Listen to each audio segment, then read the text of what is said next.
Good morning again, Biffsters. Another lovely day. We're on to number 8. So it's story number 8. And I think you can see that one of us has dressed up a little bit more than the other one today. Sloppy thinks that she's in Rarotonga in the Cook Islands, I think.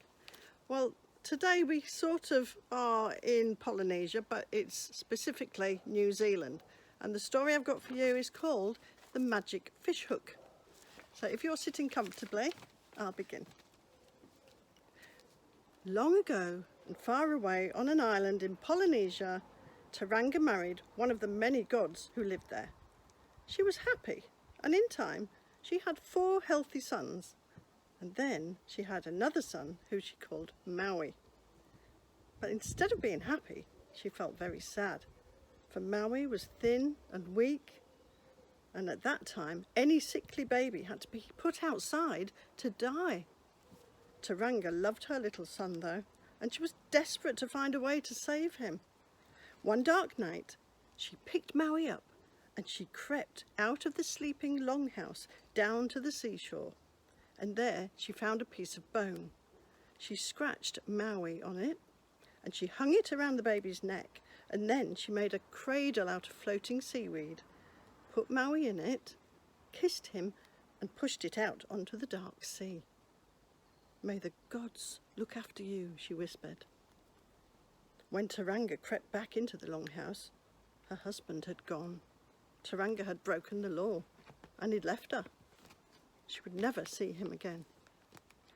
The cradle, with Maui fast asleep in it, floated away on the sea and was washed up far, far away on a beach. In the morning, Tama, a wise old fisherman, found the baby. He read the name on the piece of bone.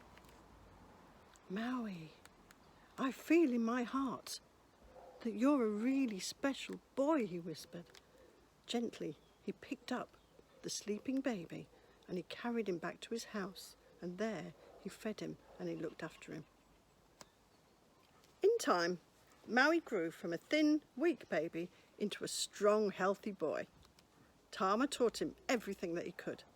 He taught him how to fish, how to understand the language of birds and animals, and he even taught him how to know what other people were thinking. So when Maui was 12 years old, Tama said, "My dear boy, it's time you went to live with your own family." And sadly, Maui said goodbye to the kind old man, and he set off on his journey home. At last he came to the longhouse. His mother saw the piece of bone around his neck and knew at once who it was. This was her little son. She hugged him and kissed him, laughing with joy. "The gods have sent you back to me," she cried, taking Maui back into the longhouse. But Maui's brothers weren't so pleased to see him, and after a few days they grew really jealous of Maui. "Our mother loves that brat more than us," they muttered. "Let's find a way to make her think that he's really spoilt and he's really lazy." And secretly they were whispering together until they made a plan to go fishing very early the next morning, and when they came back they would tell their mother that Maui was far too lazy to go with them. Maui knew what they were thinking, so he made his own plan. He got up before dawn the next morning and he crept down to the seashore. There he hid in his brother's fishing canoe, covering himself with the nets. His brothers came at dawn and paddled the canoe out to sea. Maui heard one of them say, "Maui's still asleep. Now our mother will know how lazy he is." And Maui sat up. "I'm not lazy," he laughed. The brothers were really angry that he was in their canoe, but there was absolutely nothing that they could do about it.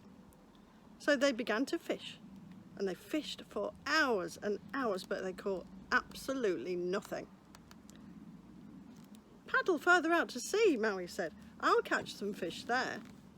The brothers scowled and muttered, but they paddled out from the shore until they were a long way out at sea.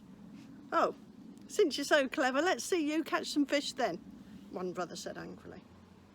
Maui just smiled to himself, and he tied a magic fish hook to a long line, and he gently dropped it over the side of the canoe.